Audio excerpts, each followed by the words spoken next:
Sudipta AV নিউজে আপনাদের সকলকে স্বাগত। প্রথমেই চোখ রাখবো নিউজ হেডলাইন্সে।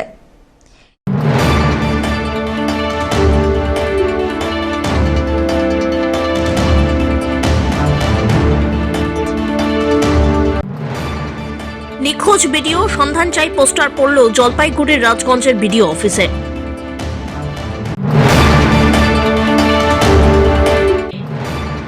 ঘন কুয়াশায় মোড়া চারদিক, দৃশ্যমানতার অভাব, পথ দুর্ঘটনা এড়াতে এবার চায়ের দাবাই।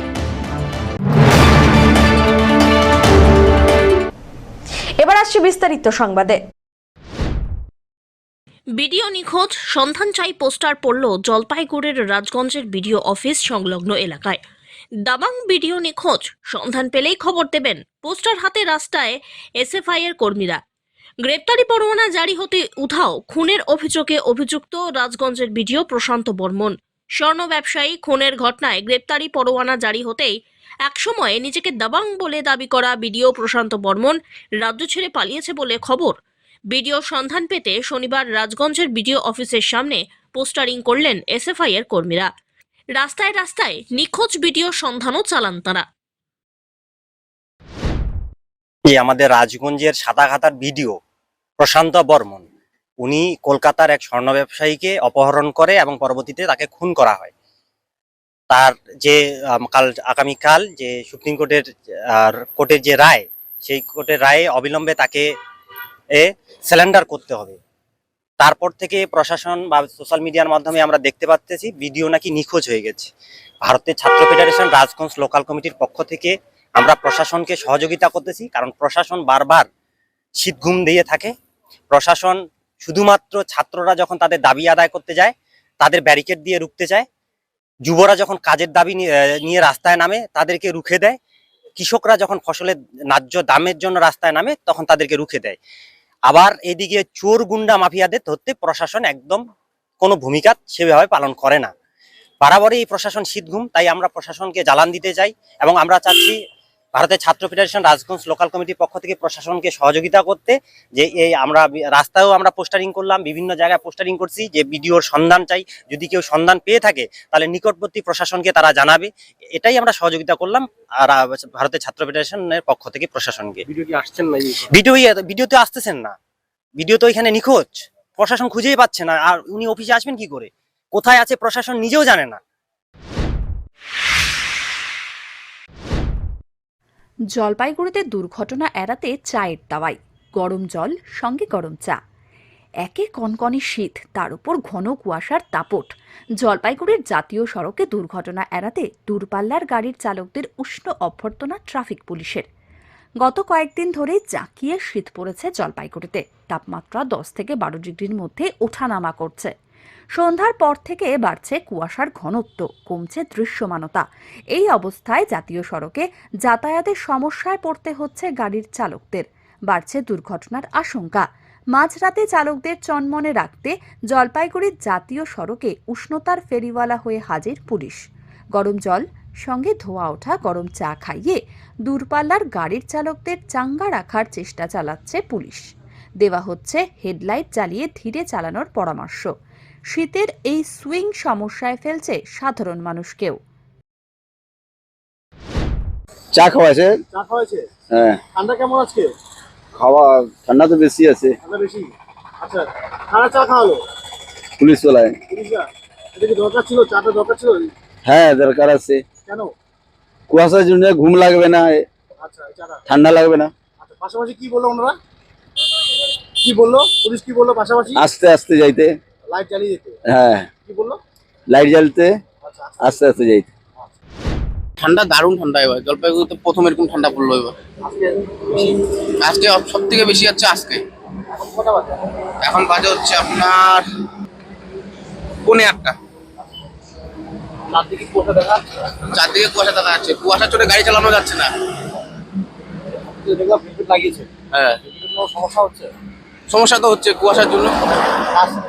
কাজে কাজে সবসময় জল কুয়াশা পরে ভিজে যাচ্ছে, কাজ সমস্যা হচ্ছে, দারুণ সমস্যা হচ্ছে। থেকে কুয়াশা আজকে বেশি?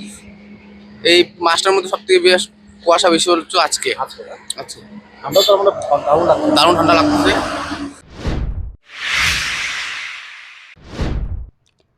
ঘন কুয়াশার চাদরে ঢেকে গেছে জলপাইগুড়ি শহর এবং তৎসংলগ্ন এলাকা। বিশেষ করে জাতীয় সড়ক সংলগ্ন এলাকাগুলিতে কুয়াশার প্রকোপ ছিল সবচেয়ে বেশি। শনিবার ভোর থেকে দৃশ্যমানতা ব্যাপকভাবে কমে যাওয়ায় যানবাহন চলাচলে দেখা দেয় চরম সতর্কতা। জলপাইগুড়ির তিস্তা সেতু সংলগ্ন এলাকায় কুয়াশার ঘনত্ব ছিল চোখে পড়ার মতো। সকাল থেকেই ছোট বড় প্রায় সমস্ত যানবাহনকে হেডলাইট জ্বালিয়ে চলাচল করতে দেখা যায়। কোথাও কোথাও দৃশ্যমানতা 100 মিটারেরও কমে নেমে আসে, ফলে যান চালকদের অত্যন্ত সাবধানে গাড়ি চালাতে হচ্ছে। জাতীয় সড়ক সংলগ্ন বিবেকানন্দ পল্লীর বাসিন্দা যতীন বিশ্বাস জানান, অন্যান্য দিনের তুলনায় শনিবার কুয়াশার মাত্রা অনেকটাই বেশি ছিল। প্রচণ্ড কুয়াশা, অন্যান্য দিনের থেকে আজকে অতিরিক্ত বেশি, ঠান্ডাও প্রচণ্ড। যে চলছে গাড়ি হেডলাইট চালিয়ে চলছে, 100 মিটার দূরেই দেখা যাচ্ছে না। সকাল 5টা-6টার থেকে প্রচণ্ড কুয়াশা।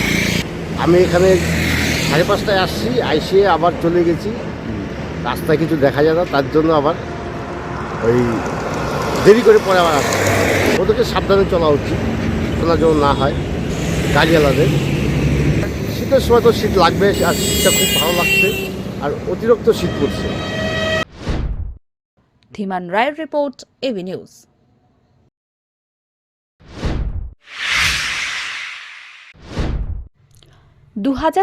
সালের 26শে ডিসেম্বরের সেই বিভীষিকাময় সন্ধ্যার স্মৃতি আজও তাড়া করে ফেরে জলপাইগুড়ির বজরাপাড়ার মানুষকে। সময় অনেকটা গড়িয়ে গেলেও ক্ষত শুকোয়নি, স্মৃতির যন্ত্রণা এখনও তাজা। সেই ভয়াবহ ঘটনার কথা মনে পড়লেই আজও চোখের জল ধরে রাখতে পারেন না এলাকাবাসী। শুক্রবার সন্ধ্যায় কোনো রাজনৈতিক রং ছাড়াই একাত্মতার বার্তা নিয়ে বজরাপাড়ার মানুষজন মিলিত হন ধরধরা নদীর সেতুতে। হাতে মোমবাতি ও ফুল নিয়ে তারা শ্রদ্ধা জানান নিহতদের প্রতি। 1 মিনিট নীরবতা পালনের মধ্য দিয়ে শহীদদের স্মরণ ও সম্মান জানানো হয়।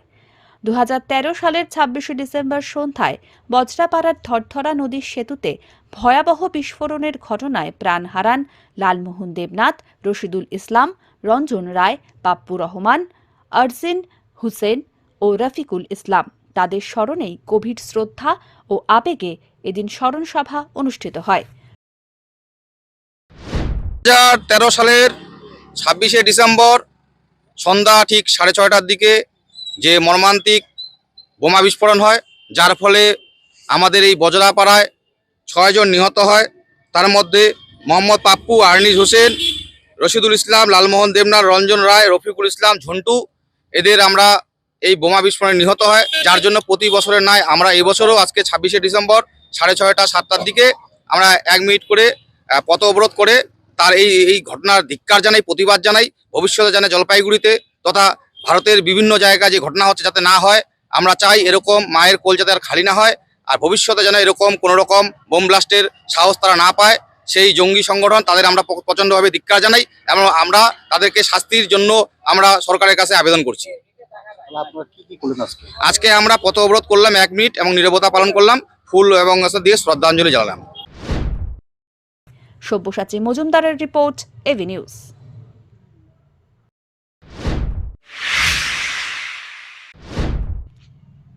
এক সময় পুকুরটি ছিল জরাজীর্ণ নোংরা আবর্জনায় ভর্তি, আর এখন সেই পুকুরেই চলছে মাছ ধরার কাজ। নোংরা আবর্জনায় ঢাকা পড়েছিল জলপাইগুড়ির 12 নম্বর ওয়ার্ডের পুকুরটি। অবশেষে সেই পুকুরের কাজ শুরু করল জলপাইগুড়ি পৌরসভা। নোংরা আবর্জনা পরিষ্কার পরিচ্ছন্ন করা হয়েছে পুকুরের। এখন চলছে সেই পুকুরের ভেতরের জমা নোংরা মাটি তোলার কাজ। পুকুরের জল পরিষ্কার হওয়ার কারণে পুকুরে চলছে এখন মাছ ধরবার কাজ।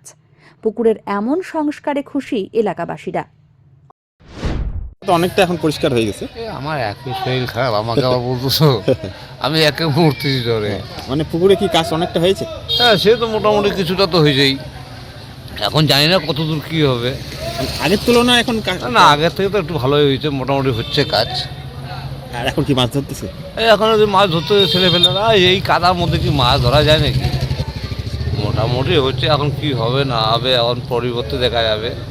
মানে এখন তো কাজ চলছে। হ্যাঁ, কাজ চলছে, কাজ তো এখন চলছেই। অমিত বণিকের রিপোর্ট, এভি নিউজ।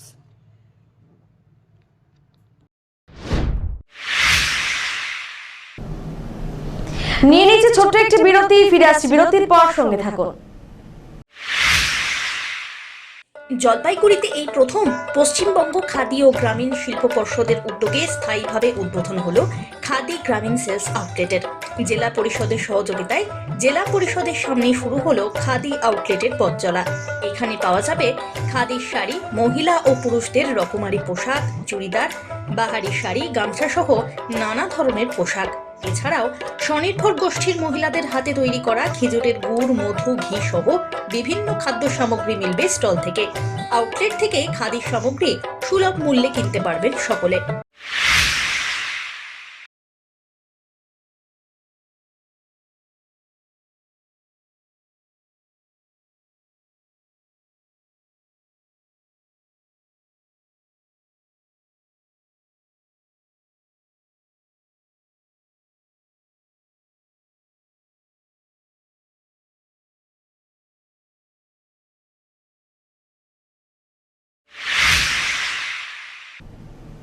ফিরে এলাম বিরতির পর।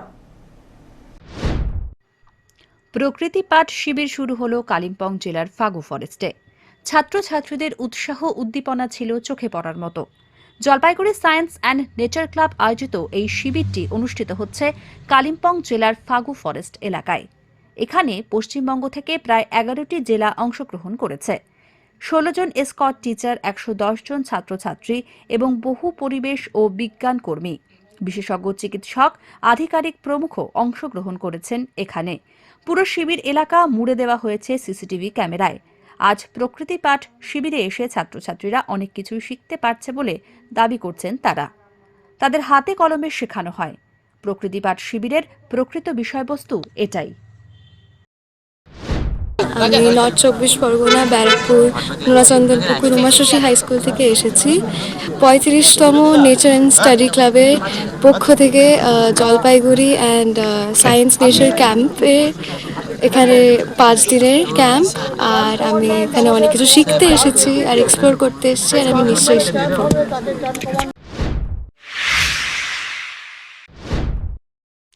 ইনসেক্ট নেট ব্যবহার করে উন্নত ও রোগমুক্ত আলুর বীজ উৎপাদনে অভিনব উদ্যোগ নিয়েছে রাজ্য সরকার। জলপাইগুড়ি জেলার বিভিন্ন এফপিসির মাধ্যমে কৃষি দপ্তরের সহযোগিতায় ইতিমধ্যেই শুরু হয়েছে এই প্রকল্পের কাজ। এমনই এক উদ্যোগ দেখা গেল জলপাইগুড়ি সদর ব্লকের ডেঙ্গুয়াঝাড় এলাকার সুন্দরপাড়ায়। স্থানীয় এফপিসির ব্যবস্থাপনায় ইনসেক্ট নেট টাঙিয়ে আলুর বীজ উৎপাদন করা হচ্ছে, যার ফলে পোকামাকড়ের আক্রমণ থেকে গাছ সুরক্ষিত থাকছে এবং উন্নত মানের বীজ পাওয়া যাচ্ছে। এফপিসির সদস্য শ্রীকান্ত মণ্ডল জানান, রাজ্য সরকারের পূর্ণ সহযোগিতায় ও জেলা কৃষি দপ্তরের নিয়মিত তত্ত্বাবধানে এই প্রকল্প চলছে। এই উদ্যোগের ফলে বাইরে থেকে আলুর বীজ কেনার ওপর নির্ভরতা কমবে এবং কৃষকরাও আর্থিকভাবে উপকৃত হবেন বলে আশা করা হচ্ছে।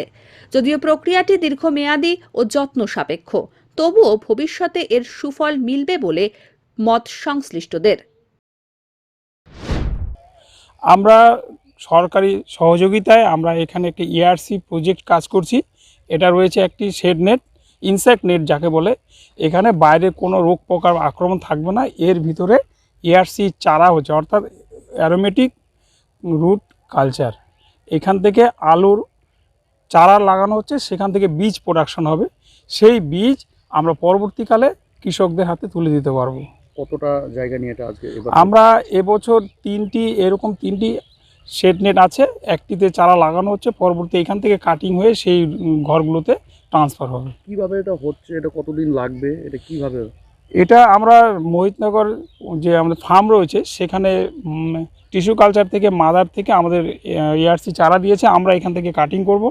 কাটিং করে 15 দিনের মাথায় আমরা আবার নতুন রুট কাটিং করে আবার জার্মিনেশন শিকড় চলে আসবে। সেটা মোটামুটি আবার মাটিতে দিলে 70 দিনের মাথায় আমাদের সেখান থেকে আলুর চারা বেরিয়ে আসবে, আলু বেরিয়ে আসবে। এবার সেটা লাগানো হবে কবে, বা আপনারা মূলত ফসল বা ফলন পাবেন কবে? আমাদের আর 15 দিন পর, আজকে 22 তারিখ, মোটামুটি আর সামনের মাসে 5 তারিখে আমরা আবার এটাকে লাগাতে পারবো নতুন করে। সেখান থেকে 70 দিনের মাথায় আমাদের চারা থেকে আলু বেরিয়ে আসবে, বা ফিল্ডে যে আলু বেরোয় একসঙ্গে বেরোবে দুটো চারা। সব্যসাচী মজুমদারের রিপোর্ট, এবি নিউজ।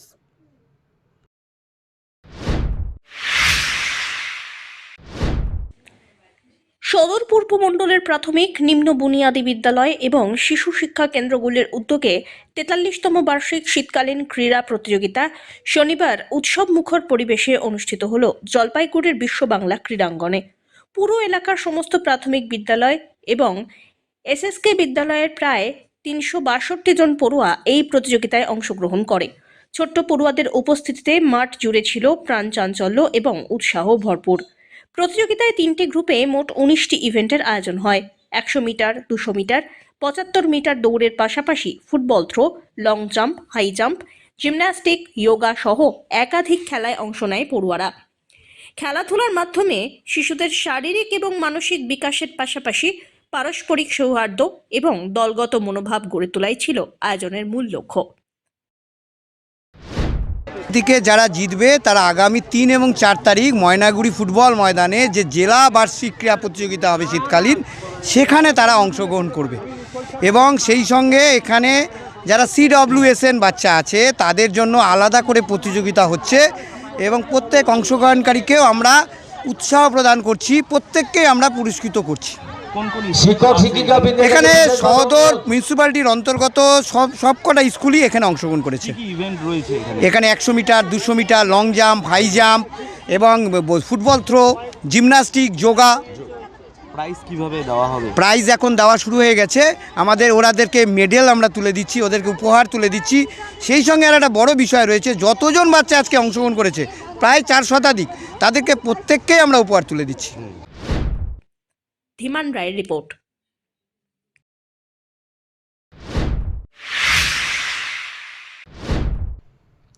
পশ্চিমবঙ্গ রাজ্য সরকারি কর্মচারী ফেডারেশনের মাননীয় রাজ্য আহ্বায়ক শ্রী প্রতাপ নায়েকের নির্দেশানুসারে জলপাইগুড়ি জেলা ফেডারেশনের পক্ষ থেকে ফেডারেশন কাপ নকআউট ক্রিকেট টুর্নামেন্টের শুভ সূচনা হল আজ জলপাইগুড়ির FUC ময়দানে।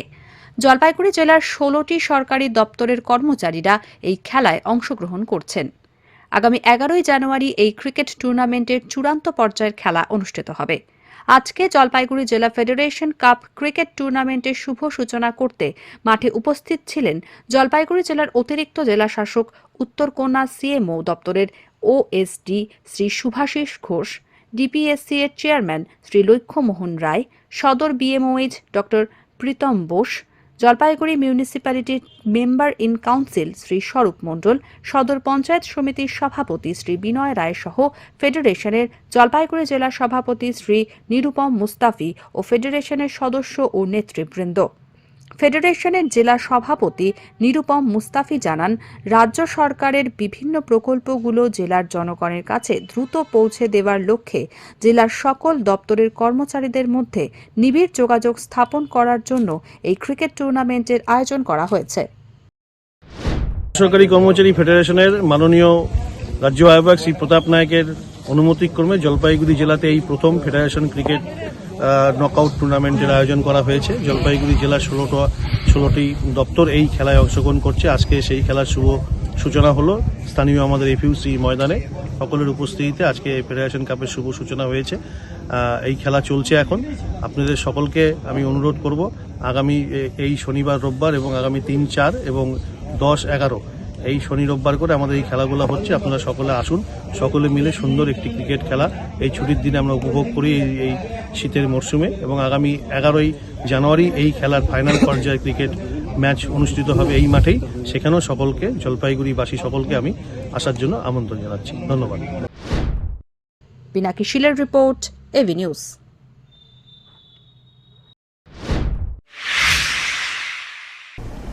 শেষ করবার আগে নিউজ হেডলাইন্স আরো একবার।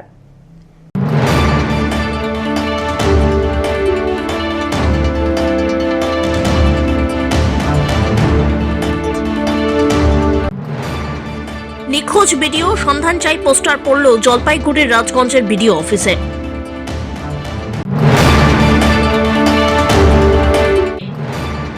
ঘন কুয়াশায় মোড়া চারদিক, দৃশ্যমানতার অভাব, পথ দুর্ঘটনা এড়াতে এবার চায়ের দাওয়াই।